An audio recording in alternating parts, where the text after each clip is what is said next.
ক্যান্সারের উপাদান। নাস্তায় একটু পরোটা খেলাম, সেটাও আবার ভেজাল তেলে ভাজা। সুন্দর দেখে একটা কলা খেলাম, তাও আবার কার্বাইড দিয়ে পাকানো। চাঙা হওয়ার জন্য এক মগ কফি নিলাম, সেটাই নাকি কফির গুঁড়ো কম, তেঁতুল বীজের গুঁড়ো বেশি। কাঁচা বাজারে গেলাম টাটকা শাক সবজি কেনার জন্য, কিনবো কি সব তো হাইব্রিড সার দিয়ে ফলানো। মশলা আর হলুদ গুঁড়ো নিলাম, ওতে আবার লেড আর ক্রোমাইড কেমিক্যাল মেশানো। সয়াবিন তেল দিয়ে রান্না করব, সেই তেলের অর্ধেকই নাকি পাম অয়েল মেশানো। মাছ মুরগি খাবো, কিন্তু সেগুলোকে ভেজাল পোল্ট্রি ফিড খাইয়ে বড় করা হয়।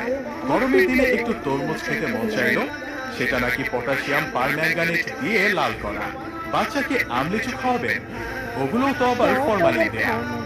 একটু মিষ্টি খেতে মন চাইলো, জিলাপি নিলাম, সেটা নাকি পোড়া মোবিল দিয়ে মচমচে করা। ইফতারে গলা ভেজাতে শরবত খাবো, তাতে মেশানো হয়েছে ক্ষতিকর রং আর কেমিক্যাল।